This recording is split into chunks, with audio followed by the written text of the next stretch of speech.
ಈ ವರ್ಷದ ಆಯವ್ಯಯ ಕರಪತ್ರದ ಹಿನ್ನೆಲೆಯಲ್ಲಿ ಇವತ್ತು ನಮ್ಮ ಜೊತೆ ವಿಚಾರ ಹಂಚಿಕೊಳ್ಳೋದಕ್ಕೆ Dr.V. ವಿಜಯಲಕ್ಷ್ಮಿ ಅವರು ಆಗಮಿಸಿದ್ದಾರೆ.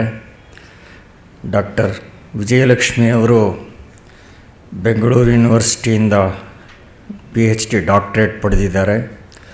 ದೆಹಲಿಯ ಜವಾಹರ್ಲಾಲ್ ನೆಹರು ಯೂನಿವರ್ಸಿಟಿಯಿಂದ MPhil ಪಡೆದಿದ್ದಾರೆ. ವಿಶಾಲವಾದ ಸಂಶೋಧನೆಯ ಅನುಭವ ಇದೆ, ಬೋಧನೆಯ ಅನುಭವವೂ ಇದೆ. ವಿಶೇಷವಾಗಿ ಮಾನವ ಸಂಪನ್ಮೂಲ ಕುರಿತು ಬೇರೆ ಬೇರೆ ಕ್ಷೇತ್ರಗಳಲ್ಲಿ ಅವರ ಆಸಕ್ತಿ ಇದೆ. ಈ ಹಿಂದೆ ಇಂಡಿಯನ್ ಇನ್ಸ್ಟಿಟ್ಯೂಟ್ ಆಫ್ ಮ್ಯಾನೇಜ್ಮೆಂಟ್ ಅದರಲ್ಲಿ ಸಂಶೋಧಕರಾಗಿ ಅವರು ಪರಿಶ್ರಮ ಮಾಡಿದ್ದಾರೆ.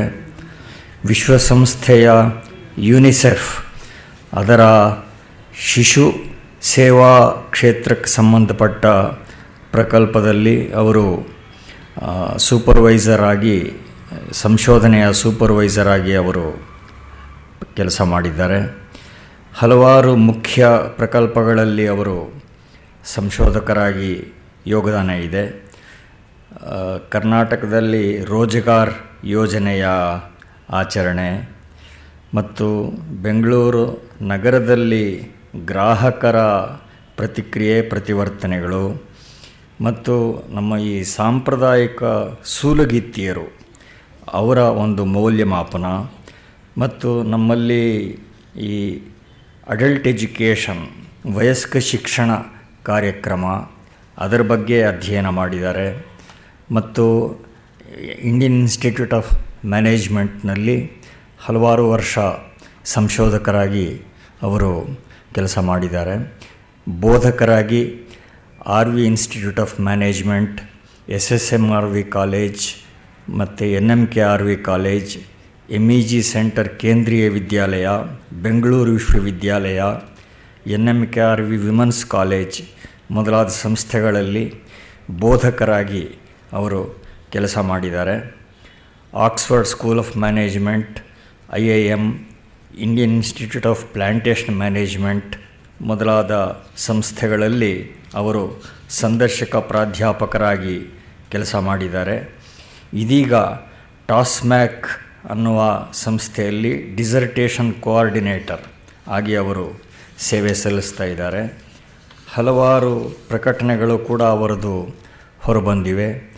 ವಿಶೇಷವಾಗಿ ಮಧ್ಯಮ ಗಾತ್ರದ ನಗರಗಳ ಸಮಸ್ಯೆಗಳು, ಲಘು ಉದ್ಯಮಗಳು ಮತ್ತು ಬಾಲಕಾರ್ಮಿಕರು ಮತ್ತು ಸರ್ಕಾರೇತರ ಸಂಸ್ಥೆಗಳು ಮತ್ತು ಆಂಟ್ರಪ್ರನರ್ಶಿಪ್, ವಿಶೇಷವಾಗಿ ಶಿಶು ಸೇವಾ ಕ್ಷೇತ್ರಗಳಲ್ಲಿ ಮಹಿಳೆಯರ ತೊಡಗಿಕೊಳ್ಳುವಿಕೆ ಮತ್ತು ಕಾಂಪೆನ್ಸೇಷನ್ ಮ್ಯಾನೇಜ್ಮೆಂಟ್, ಈ ಹಲವಾರು ಕ್ಷೇತ್ರಗಳಿಗೆ ಸಂಬಂಧಪಟ್ಟ ಅವರ ಗ್ರಂಥಗಳನ್ನು ಬರೆದಿದ್ದಾರೆ. ಮತ್ತು ಶಿಕ್ಷಣ, ಆರೋಗ್ಯ, ಈ ಅಂಶಗಳನ್ನು ಈ ಮಾನವ ಸಂಪನ್ಮೂಲದಲ್ಲಿ ಹೇಗೆ ಶಿಕ್ಷಣ, ಆರೋಗ್ಯ ಮೊದಲಾದ ಅಂಗಗಳು ಕೆಲಸ ಮಾಡುತ್ತವೆ, ಅವುಗಳ ಮೌಲ್ಯಮಾಪನ ಮೊದಲಾದಕ್ಕೆ ಸಂಬಂಧಪಟ್ಟ ಹಾಗೂ ಅವರ ಗ್ರಂಥಗಳಿವೆ. ಹೀಗೆ ವಿಶಾಲವಾದ ಅನುಭವ ಇರುವ Dr.V. ವಿಜಯಲಕ್ಷ್ಮಿ ಅವರಿಗೆ ತಮ್ಮೆಲ್ಲರ ಪರವಾಗಿ ಸ್ವಾಗತ ಕೋರ್ತಾ ಇದ್ದೇನೆ. ಕಳೆದ ತಿಂಗಳು 16ನೇ ತಾರೀಕು ಪ್ರಣವ್ ಮುಖರ್ಜಿ ಅವರು ಮಂಡಿಸಿದ ಮಧ್ಯಂತರ ಬಜೆಟ್ ಇದು ಕೇವಲ ಔಪಚಾರಿಕ ರೀತಿಯದಾಗಿದೆ. ಪೂರ್ಣ ಪ್ರಮಾಣದ ಬಡ್ಜೆಟ್ ಮಂಡಿಸುವವರೆಗೆ ನಡೆಯಬೇಕಾದ ಕಲಾಪಗಳಿಗೆ ಅನುಮೋದನೆ ಪಡೆದುಕೊಳ್ಳುವ ಒಂದು ವೋಟ್ ಆನ್ ಅಕೌಂಟ್ ರೀತಿಯದ ಮಾತ್ರ ಈಗ ಅಲ್ಲಿ ಮಂಡನೆ ಆಗಿದೆ. ಹೀಗಾಗಿ ಹೆಚ್ಚಿನ ಆರ್ಥಿಕ ತಜ್ಞರು ಇದನ್ನು ವಿಶ್ಲೇಷಣೆ ಮಾಡೋ ಗೋಜಿಗೆ ಹೋಗಿಲ್ಲ. ಯಾಕೆಂದರೆ ಪೂರ್ಣ ಪ್ರಮಾಣದ ಬಡ್ಜೆಟ್ ಮುಂದೆ ಬರೋದಿದೆ. ಬಡ್ಜೆಟ್ಟಿಗೆ ಪೂರ್ವಭಾವಿಯಾಗಿ ಸಂಸತ್ತಿಗೆ ಸಲ್ಲಿಸಬೇಕಾಗಿದ್ದ ಆರ್ಥಿಕ ಸಮೀಕ್ಷೆಯನ್ನು ಇನ್ನೂ ಸರ್ಕಾರ ಪ್ರಕಟ ಮಾಡಿಲ್ಲ. ಮಧ್ಯಂತರ ಬಜೆಟ್ನಲ್ಲಿ ಯಾವ ಪ್ರಮುಖ ಧೋರಣೆಗಳನ್ನು ಘೋಷಣೆ ಮಾಡಿಲ್ಲ. ಸದ್ಯ ಬರಲಿರುವ ಚುನಾವಣೆಯ ನಂತರ ಅಧಿಕಾರಕ್ಕೆ ಬರುವ ಸರ್ಕಾರ ಅಂಥ ಧೋರಣೆಗಳನ್ನು ರೂಪಿಸಿ ಪೂರ್ಣ ಪ್ರಮಾಣದ ಬಡ್ಜೆಟನ್ನು ಮಂಡಿಸಲಿ ಅನ್ನುವ ನಿಲುವು ಇದೆ. ಹೀಗಿದ್ದರೂ ಈಗಿನ ಆರ್ಥಿಕ ಸನ್ನಿವೇಶವನ್ನು ಸಮೀಕ್ಷಿಸೋದಕ್ಕೆ ಅಭ್ಯಂತರ ಇಲ್ಲ. ಆಗಿಂದಾಗ ಆರ್ಥಿಕ ಸ್ಥಿತಿಗತಿಯ ಅವಲೋಕನ ಮಾಡಲೇಬೇಕಾಗತ್ತೆ. ಈ ಹಿನ್ನೆಲೆಯಲ್ಲಿ ತಮ್ಮ ಮಂಡನೆಯನ್ನು ಆರಂಭಿಸಬೇಕು ಅಂತ ಡಾಕ್ಟರ್ ವಿ ವಿಜಯಲಕ್ಷ್ಮಿ ಅವರನ್ನು ಪ್ರಾರ್ಥನೆ ಮಾಡ್ತೀನಿ.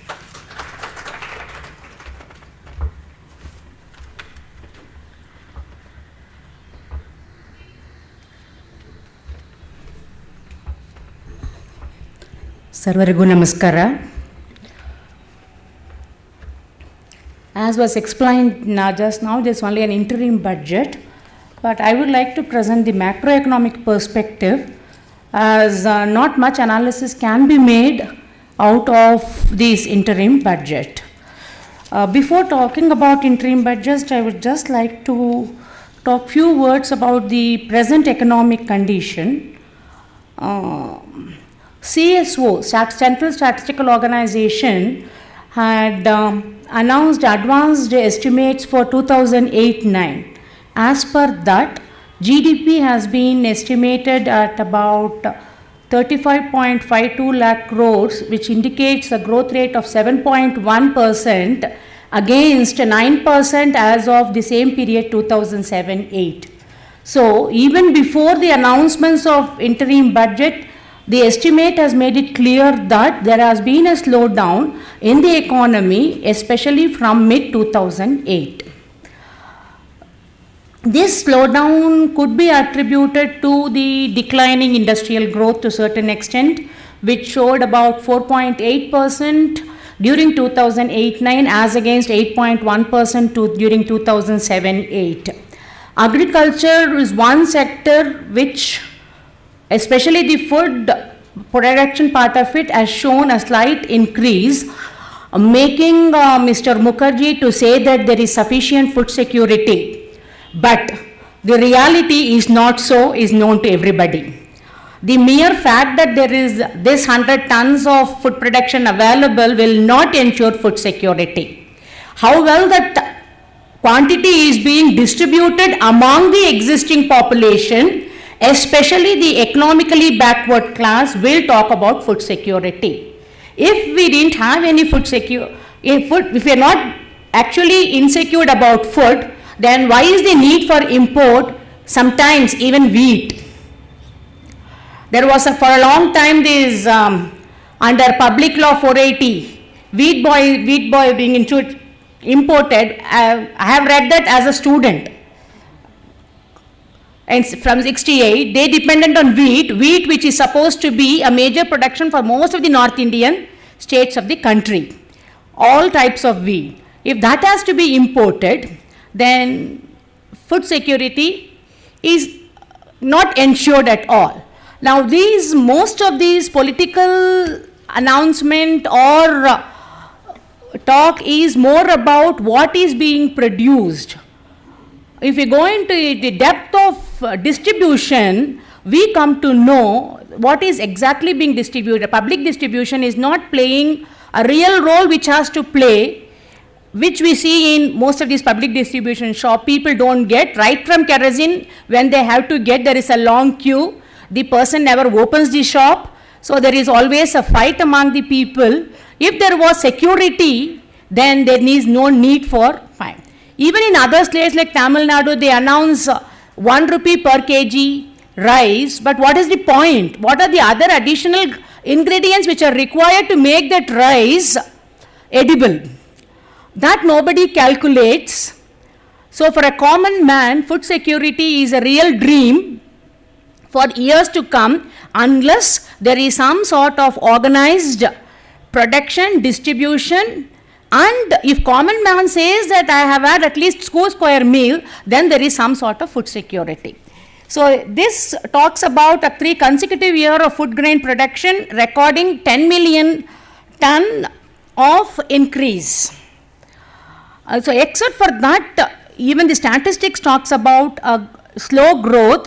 Another sector which has showed an increase is community services like health, education, which has recorded a high growth at the cost of other growth like industry, agriculture and other things, because being a socialist policy, right from Nehru's period, there has been concentration more on health and education. If health and education really is available to all concerned, then automatically human development index will increase and economic development will be automatic. One need not force it or swap. So more concentration should be on health and education. This is basic health and primary education, which are more important. Primary education should motivate children to go for higher education, and nobody can force that. And for that, health is important. Unless there is a health which permits them to study well, there cannot be a education. So health and education, not only the expenditure, the care also should be ensured so that progress takes place in that direction. With this short introduction, I would like to talk about this present union budget, which is more an interim budget. Regular budget, as was just mentioned, will be announced only after the new government forms. This vote of account generally, if there is an year of election, is presented so that the first 4 months there need not be any difficulties in government expenditure. So this is more vote of account. So as necessary, there may be changes that is possible. I have just distributed those, all of you have got it? Anymore? Anybody who has to get?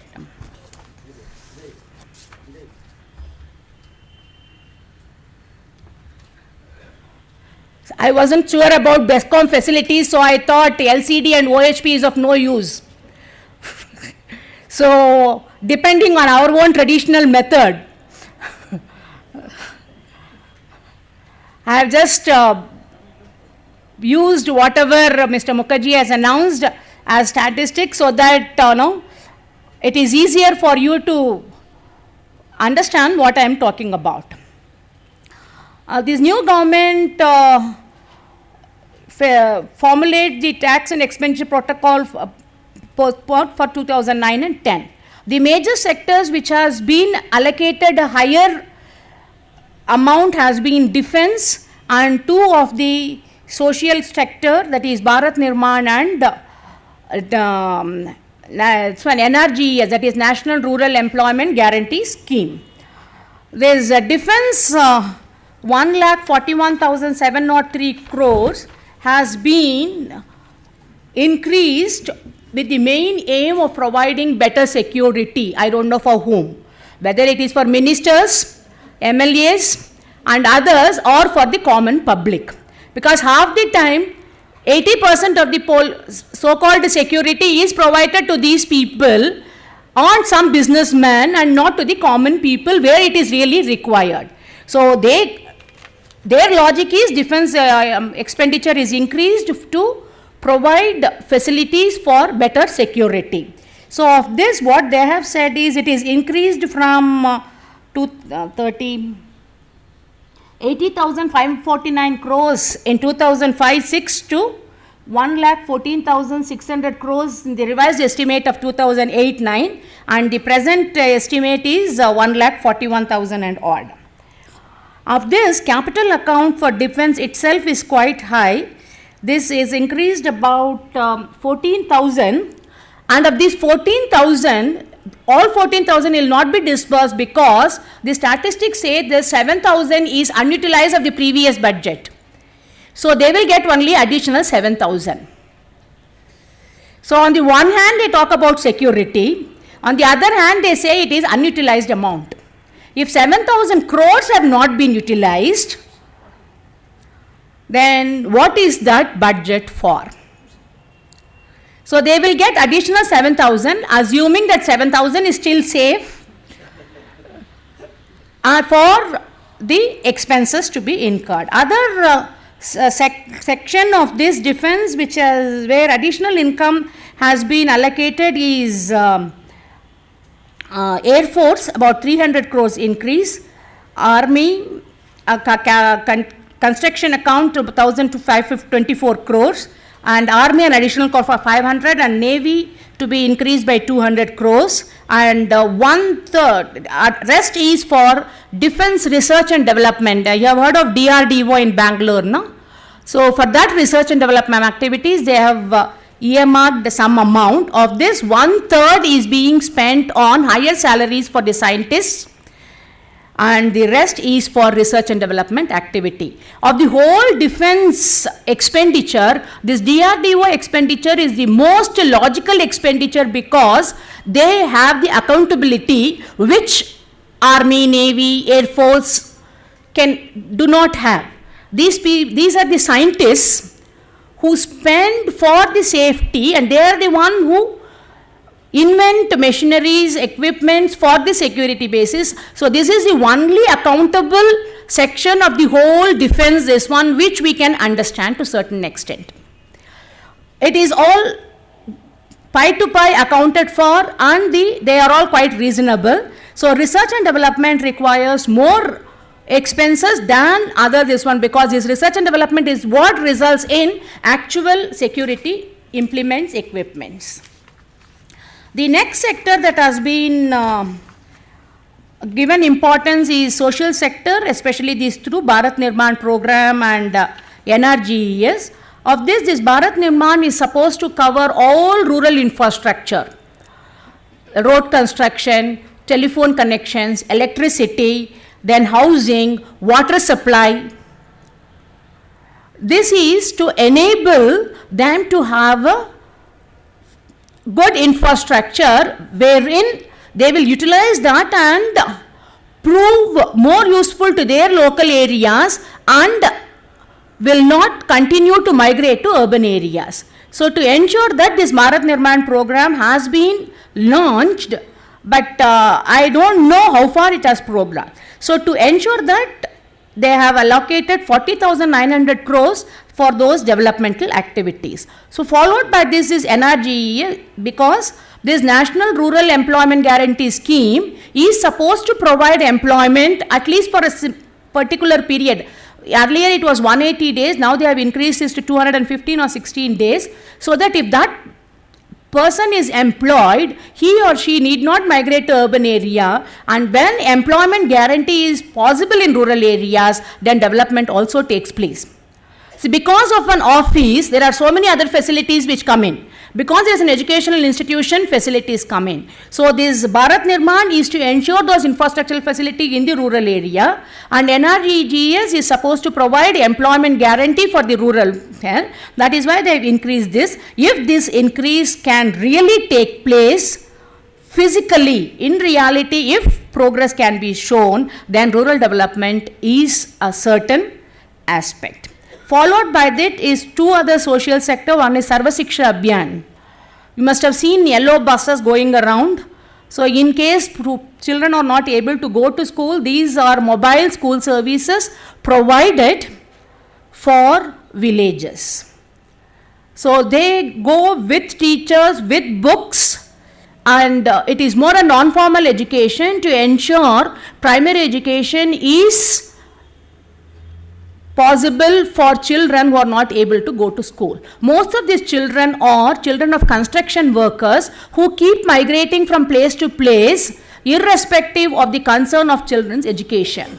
Recently I saw one lady, she was the watchman, she is the watchman wife there. So I asked, what about the child? She has a 10 or 11-year-old daughter and 3 other younger one ranging from 4 years to 10 months old. ಏನಮ್ಮ ಮಾಡೋಕ್ಕಾಗುತ್ತೆ, ಆ ಮಕ್ಕಳು ನೋಡ್ಕೋಬೇಕಲ್ಲ, ಅದಕ್ಕೆ ಅವಳನ್ನು ಶಾಲೆಗೆ ಕಳಿಸಿಲ್ಲ ನಾನು. ಮಕ್ಕಳನ್ನು ನೋಡ್ಕೊಳ್ಳೋಕ್ಕೋಸ್ಕರ ದೊಡ್ಡ ಮಗಳು. So to avoid that, this one they have started. One thing is government is not serious, other thing is citizens are not serious to avail the facilities. I keep asking, just as some construction workers, why are you not sending your school? There are free education possibilities. They expect not only free education, but also the earnings which the child would have made if that child was not in school. So their idea of children is an asset to the extent that child earns something.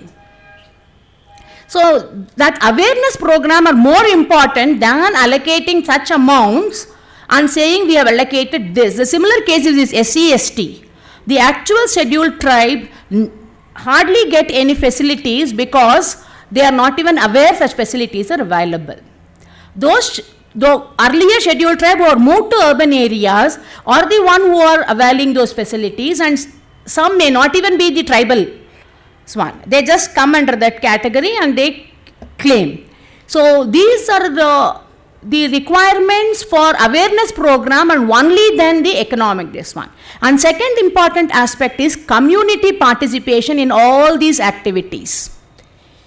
This Gram Panchayat should take initiative to see that the village gets all facilities. But now politics has gone down to that level where even they fight for post, not for the development of their village. So the development will take place only when there is community participation.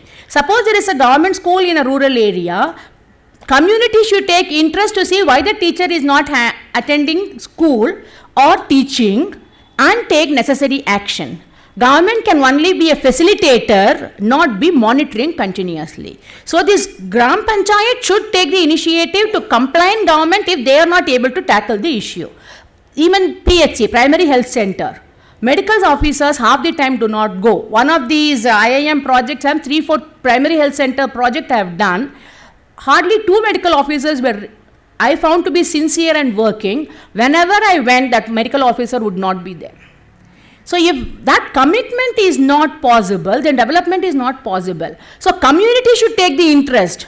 Once in a week go from institute or other organization for a research study for 15 days, 20 days, at the most 1 month. What can we do other than providing the awareness program? The people who are living there should bring in some clause for these people to act accordingly. So this requires more moral responsibility on part of the teachers, doctors, than some sort of action. So the moral responsibility has to be instilled by the local population. Generally our this one is namgen agbekagide. ಅವ್ರ ಹಣೆ ಬರ ಅವ್ರು ಏನಾದರೂ ಮಾಡ್ಕೊಳ್ಳಿ, ನಮಗೇನು ಬಂದಾಗ ನಮ್ಮ ಕಷ್ಟ ಗೊತ್ತಾಗುತ್ತೆ. So this community participation is the one which lacks. The other one they have given, that they have Sarva Shiksha Abhiyan 13,100. Recently you have heard of National Association for Applied Economic Research, National Institute for Applied Economic Research next to NCERT in Delhi. They have come out with a report how far Sarva Shiksha Abhiyan has been, this one that is again statistics, but some studies have found that this has not been universal as yet in India. It has again concentrated in some state, and the underdeveloped states still remain backward. They have not been developed. They have increased to 13,100 now. ICDS, Integrated Child Development, all these Anganwadi centers have been given 6,705. This Anganwadi center has been started in these villages more as Montessori, what is in urban areas, to provide not education in the terms of 3 R's, but the child, the overall development, personal development. So the local ladies are chosen as Anganwadi center. The UNICEF was on as a social assessment, which was my latest project in institute. I found that some Anganwadi teachers are coming as far as 25-30 kilometers. The main idea of ICDS is that Anganwadi teachers are part of the locality. This is again politics. 2-3 teachers. So one teacher was not regular at all. We had investigators in Mysore and Dharwad, so I used to go and supervise. These investigators have gone 4 times to one Anganwadi center. Some local lady, there is an Anganwadi helper. She would be managing that Anganwadi center, not this Anganwadi teacher. So I went for final this one. So I called all Anganwadi teachers. She had attended that. And her reason was, ನನಗೆ ಬಸ್ಸೇ ಸಿಗ್ತಾ ಇಲ್ಲ. 25 kilometre ದಾಟಿ ಹಾಕಿ ಹೋಗಬೇಕು, ಇಲ್ಲ ಅದು ಸ್ವಲ್ಪ ಬೆಳೆದಿದೆ ಜಾಗ, ಈ ಹಳ್ಳಿಲಿ ಕೆಲಸ ಮಾಡೋಕ್ಕೆ ನನಗೆ ಇಷ್ಟ ಇಲ್ಲ, ಅದಕ್ಕೆ ನಾನು ಅಲ್ಲಿ ಹೋಗ್ತಾ ಇದ್ದೀನಿ. ಅಲ್ಲಿ ಹೋಗೋದು ವಾರಕ್ಕೆ 2 ಸತಿನೋ 3 ಸತಿನೋ ಅಷ್ಟೇ. So if this is the commitment, again these 5-6 Anganwadi teachers are so powerful with this village panchayat, even their supervisors dare not talk to them. because they take them into task. So some of the supervisors were explaining how Anganwadi teachers are harassing them. So this ICDS, why I am relating these incidents are, these are the amount allocated to this sector. So unless the concerned workers work with full interest, this allocation will again be concentrated in few pockets and the backward will always remain backward. So the directorate should at taluk level it is what they call child development officer, they have to take care. Their jeep are half the time taken by Zilla Parishad, it seems. So if they have to go for a visit, they have to visit for their jeep till that Zilla Parishad official give. So these are the complications which they pay. So even a committed officer cannot perform well because of this political interference. And this Jawaharlal Nehru, this is more for urban renewal.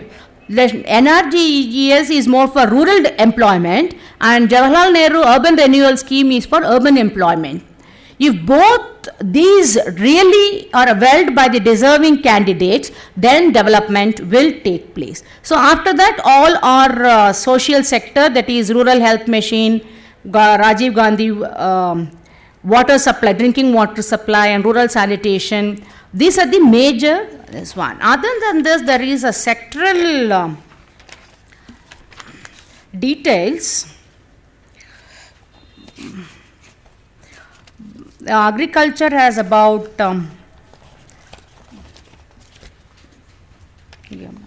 I am not given in that. I have given more as percentage of each sector expenditure and that in your that handout. Agriculture sector outlay for revised estimate 2008-9 was 9,969 crore for agricultural allied activities. For 2009-10 it has been increased to 10,136. Rural development 48,884 in 7-8-9 has been reduced to 42,774. This could be because of the increased allocation to Bharat Nirman program and NGERS. So the overall rural development allocation has been reduced. Assuming that these two are the important role which play in rural development, so overall rural development again need not be increased. So they have been reduced by almost by 6,000 crores for that. Energy has increased from 98,874,000 crores to 1,14,537 for this interim budget. Irrigation has increased just by a few hundreds, 376 crores to 439 crores. Industry and mining 27,193 to 33,830. Most of them have an increase of 1,001 and subsidies have been increased from 47,522 crores in 2005-06 to 1,932, that is about 22% increase in this budget estimate of this 2009-10. So this vote on account has revised the financial year 2009 fiscal deficit to 6% and revenue deficit to 4.4% of GDP. Earlier, this was more than 8% deficit which they had estimated. Now they have revised it to 6%. This is because of fall in inflation. You must have read in paper, it is down to 4.39%. But if 52 weeks are being considered, then it is about 8% compared to the previous year, which was 6%. So considering that, they have reduced, assuming that inflation will not again grow up. Now, there is one table which talks about revenue and expenditure. One is revenue. This, what can be observed is that borrowings and other liabilities 29%. That second table in this one. There, whatever increase on the revenue account has been for pensioners, higher salaries for armed forces personnel, which I mentioned earlier, and civilians, and enhanced allocation for stores and works. Of the total, they have increased, they expect corporation tax and corporate tax and income tax about 44%, while the expenditure is 51% of the expenditure is on interest payment, then defense and central plan expenditure. So this gives an idea. While the revenue is expected, major revenue expected is 44% from income tax and corporate tax, the expenditure that is planned is 51% accounts for central plan expenditure, defense and this interest payment. So there itself there is a 7% increase. So you can imagine the absolute terms what would be the crores of rupees that is being spent. So most of the cases expenditure has to increase in situations like this because public expenditure is what will ensure employment at least temporarily for some, and that will relay that the usual business cycle economy where that will lead to some sort of investment and in turn production. So they start with public expenditure increase. Then there is fiscal consolidation which has taken place now after this 2003 Act. There has been increase in 2008-9 compared to 2007-8, mainly because of increase in oil prices and commitment owing to conscious shift in expenditure on health, education, social sector, and fiscal stimulus provided by the government to respond to the global impact of recession. Because of this, they had to increase that. So parallelly, monetary development has been taking place. Capital flows moderate in the first quarter of current financial year with a tight monetary policy. Again, in today's paper, yesterday paper, they have, RBI has again revised the repo rate. So finally, by January, they have proved that there is a decline because of commodity prices and fall in petroleum prices. So inflation, which was 8%, has now decreased to 4.39. So overall, there has been a growth rate of 7.8% in the financial year 2008-9 as against 9.3 recorded in 2007-8 at the same period. Sectoral level, higher growth is seen in mining and quarrying. Higher is relative term because the actual growth is only 4.4% in this sector. But compared to other sector increase, this has shown a little better growth. Then construction to certain extent, and that is about 10.1%, and community and social and personal services about 8%. But all other sectors have shown a decline. Agriculture, manufacturing, electricity, water supply, all these have shown a decline in the growth. And gross fixed capital formation has also declined to about 4.8%. It was 15% and it is slightly less than 11%. And private capital formation also has declined. So all these are the basis for an announcement of interim budget. Considering these facts, generally in India, CSO, Central Statistical Organization, Directorate of Bureau and Economics and Statistics, and if it is Indian labor. So all these are the agencies which provide estimates annually.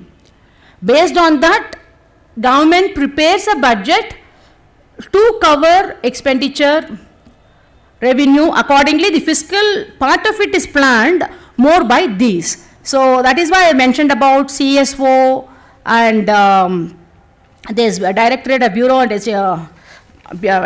Economics and Statistics. So as such, analysis is not much because for a general public, it is more about income tax if it is a service person and corporate tax if it's a businessman. So unless that is known, general public do not really bother about knowing the budget. So it is not really a budget analysis, but just a macroeconomic perspective on the interim budget. Thank you all.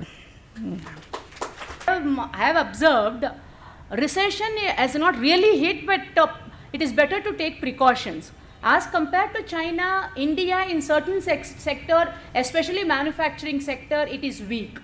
China manufacturing is quite well developed because in a period of half a decade, they have developed fast because of their resources, especially textile. India is facing a stiff competition from China.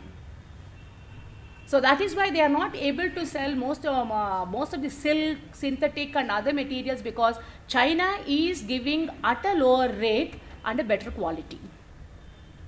So now among the developing countries, China and India are competing with the developed countries. That is for the global view. But actually China and India, among the domestic, both of them are facing equal set of problems. China is doing better because of the central rule which is followed by citizens, which is not so in case of India. India has laid its hand in almost all sectors, where Chinese are now concentrating on manufacturing most of these toys, then garments, then textile, and now of course call centers and BPOs. So this one is more focused, and now slightly developing into a capitalistic country. They are getting also sponsors for various activities from developed countries. And population wise also, they have restricted the population growth more successfully than India. So their quality of population is improving because of training and education. So unless India has that full 10% primary education, development is very difficult. From US point of view, it again depends on companies which have transaction. There are certain companies like which has been established for many years together, which have good relationship with US, and they are doing, but startup companies, some of them are facing problems because they have still not developed the knack of transacting with US. But I don't think it is really serious recession as it was in 2000. With careful planning both by corporate sector and government, this can be regulated at the earliest. Maybe by April. April now I can't say because most of them are concentrating on election. Otherwise by April it should have come under control. Is the labor. We need not completely depend on IT sector. There are so many small scale industries, cottage village industries which can be focused on, and this youth group can be trained properly. One good example is RootSet, Rural Development Center by Syndicate Bank, Canara Bank and SDM, Dr. Hegde. Three of them together started a small unit, that is Self-Employment Training Institute, that is Rural Development Self-Employment Training Institute. When they started, it was in Ujre, South Canara. It was a very small training institute. They develop the rural youth for self-employment. Then by 1984, when I was doing this Prime Minister Rozgar Yojana, I visited all the 7 rural development only in Karnataka. Now they have 18 such centers all over India. They have one in Punjab. So these, I just spoke to them. They say employment rate is 65%. So what they do is they announce in the local newspapers, so all wage between 18-35. So they say what sort of training they are offering. Sometimes it is this photography, video all together. So 35 to 38 candidates are being selected on the basis of applications, and the nearby villages can participate. It is completely a rural program. The center is also one of the rural areas. So villages in the vicinity can be participants. No other person can apply. For Bangalore, it is in Nelamangala. And these candidates who are trained for, sometimes it is 3 weeks, sometimes 6 weeks, depending on the nature of the training. So once they are trained, this RootSet helps them in the startup of that unit. It could be a trade center or some of their own video centers and some photographic unit. So whatever they are, some into these paramedical courses also. So they start their business in the local area. So 65 to 70% of these youth are self-employed. So to that extent, migration is averted. And among these 18 centers, one in Coimbatore, near Coimbatore, is completely for SC/ST. So they have done a good job. Like rural and Canara Bank Platinum celebration, they have started near Biddi. They have a residential program for the Biddi village children. For boys, they teach this carpentry and this one, and for girls, they teach this pottery, all this one. And those youngsters again are starting their own employment in this Biddi only. So they are doing, and Canara Bank has started a self-employment, it's one Harohalli in Kanakpura, all for ladies only. Training is continuous. Some are caretakers of elders at home.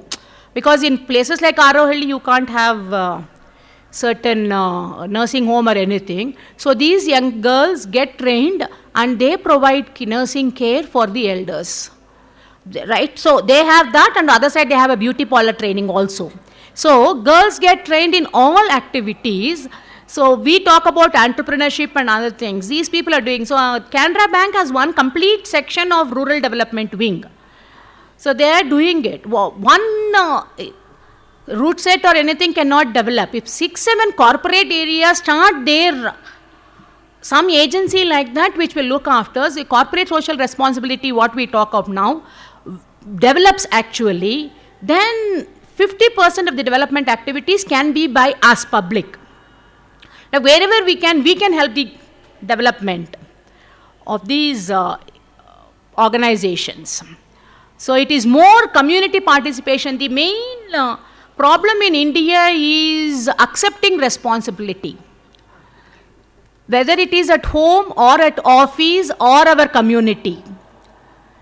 So that is the major thing, and commenting unnecessarily without knowing the complete this one. So if we, instead of that, if we actually spend our energy in improving our community, then we can face development. China that way has more disciplined way of life than Indians. That is the major difference.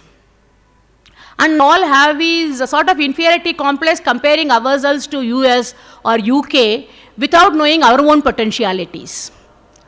Even an ordinary Indian can do well in America because that mediocre Indian here is much more intelligent than an average American. We spend more time in appreciating is good, but not imitating them. We should appreciate, but we should know our own potential and utilize that potential in a positive way.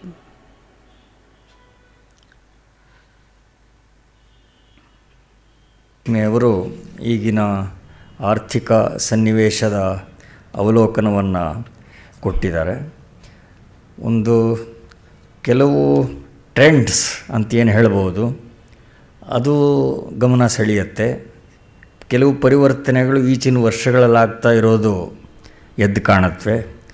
ಉದಾಹರಣೆಗೆ 1990ರ ದಶಕದಲ್ಲಿ ಸರ್ಕಾರಕ್ಕೆ ಬರ್ತಾ ಇದ್ದ ಆದಾಯದ 20% ಮಾತ್ರ ನೇರ ತೆರಿಗೆ, direct ಟ್ಯಾಕ್ಸಸ್ಸಿಂದ ಬರ್ತಾಯಿತ್ತು. ಆದರೆ ಈ 2009-10 ಕರಪತ್ರದಂತೆ 50%ಕ್ಕೂ ಹೆಚ್ಚು, 57% ಡೈರೆಕ್ಟ್ ಟ್ಯಾಕ್ಸಸ್ನಿಂದ ಸಂಗ್ರಹಿಸಲಾಗುತ್ತೆ ಅಂತ ಹೇಳ್ತಾ ಇದ್ದಾರೆ. ಇದು ಹಲವಾರು ಜನವರ್ಗಗಳ ಮೇಲೆ ಇದು ಅಡ್ಡ ಪರಿಣಾಮ ಬೀರೋದು ನಿಶ್ಚಿತ. ಇದು ಮಧ್ಯಂತರ ವೋಟ್ ಆನ್ ಅಕೌಂಟ್ ಬಡ್ಜೆಟ್ ಮಾತ್ರವೇ ಆದರೂ ಈಗಿನ ವಿಷಮ ಸನ್ನಿವೇಶದಲ್ಲಿ ಆರ್ಥಿಕತೆಗೆ ಚೇತರಿಕೆ ನೀಡುವ ಕೆಲವು ತುರ್ತು ಕ್ರಮಗಳನ್ನು ಕೈಗೊಳ್ಳಬಹುದಾಗಿತ್ತು ಅಂತ ಅನಿಸುತ್ತೆ. ಉದಾಹರಣೆಗೆ ನಮ್ಮ GDPಗೆ 20% ಬರ್ತಾ ಇರೋದು ರಫ್ತುಗಳಿಂದ. ಆದರೆ ಅತ್ಯಧಿಕ ರಫ್ತು ಆದಾಯ ತರ್ತಾ ಇದ್ದ ಹಾಗೂ ಗಣನೀಯ ಉದ್ಯೋಗಾವಕಾಶಗಳನ್ನು ಸೃಷ್ಟಿಸಿದ್ದ ರೆಡಿಮೇಡ್ ಗಾರ್ಮೆಂಟ್ಸ್, ಸಿದ್ಧ ಉಡುಪು ಉದ್ಯಮ, ಚರ್ಮೋದ್ಯಮ ಇವೆಲ್ಲ ಇಳಿಮುಖ ಆಗಿವೆ. ಈ ಏಪ್ರಿಲ್ 1 ವೇಳೆಗೆ ಜವಳಿ ರಫ್ತು ಉದ್ಯಮ ಒಂದರಲ್ಲೇ 15 ಲಕ್ಷಕ್ಕೂ ಹೆಚ್ಚು ಜನ ಉದ್ಯೋಗ ಕಳ್ಕೊಳ್ಳುವ ಸ್ಥಿತಿ ಇದೆ. ಇಂಥ ವಿಷಮ ಸನ್ನಿವೇಶನ ಎದುರಿಸುವಂಥ ಯಾವ ಕಂಟಿಂಜೆನ್ಸಿ ಪ್ಲ್ಯಾನ್ ಇದ್ದ ಹಾಗೆ ಸೂಚನೆ ಕಾಣ್ತಾ ಇಲ್ಲ. ಈ ಹಲವು ಕ್ಷೇತ್ರಗಳಿಗೆ ಸಂಬಂಧಿಸಿದ ಹಾಗೆ ಕೆಲವು ತುರ್ತು ಕ್ರಮಗಳನ್ನು ಈ ಇಂಟ್ರಿಮ್ ಬಡ್ಜೆಟ್ನಲ್ಲಿಯೂ ಘೋಷಿಸಬಹುದಾಗಿತ್ತು ಅಂತ ಅನಿಸುತ್ತೆ. ಇರಲಿ, ಹೇಗೂ ಬಡ್ಜೆಟ್ ಇನ್ನು ಕೆಲವು ತಿಂಗಳಲ್ಲಿ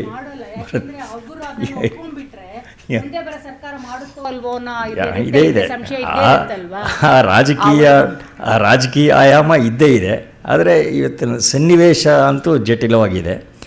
ಡಾಕ್ಟರ್ ವಿಜಯಲಕ್ಷ್ಮಿ ಅವರು ತುಂಬ ವಿಶ್ಲೇಷಣಾತ್ಮಕವಾಗಿ ಈಗಿನ ಗ್ರೌಂಡ್ ರಿಯಾಲಿಟಿ ಏನು ಅದನ್ನು ಸೂಚನೆ ಮಾಡಿದ್ದಾರೆ. ಅವರು ಅಂಗನವಾಡಿಗಳ ಬಗ್ಗೆ ಅವರು ಹೇಳಿದ್ದೆಲ್ಲ ಕಣ್ಣು ತೆರೆಸುವಂಥ ಸಂಗತಿ. ಅದೇ ರೀತಿ ಅವರು national rural employment guarantee scheme ಬಗ್ಗೆ ಹೇಳಿದರು. It may surprise many of you to know that the state which has least used NREGS is West Bengal, who always tom about their concern for workers and so on. NREGSನ ಅತ್ಯಂತ ಕಡಿಮೆ ಪ್ರಮಾಣದಲ್ಲಿ ಬಳಸಿರೋದು West Bengal. ಇದು ನಿಮ್ಮ ಮಾಹಿತಿಗೋಸ್ಕರ ಅಷ್ಟೇ. Doctor Vijayalakshmi ಅವರಿಗೆ ತಮ್ಮೆಲ್ಲರ ಪರವಾಗಿ ಗೋಖಲೆ ಸಂಸ್ಥೆಯವಾಗಿ ಕೃತಜ್ಞತೆಯನ್ನು ಸಲ್ಲಿಸ್ತಾ ಇದ್ದೇವೆ. ಶ್ರೀಮತಿ ಶಂಕರನಾರಾಯಣವರು ಗೌರವಾರ್ಪಣೆ ಮಾಡಬೇಕಂತ.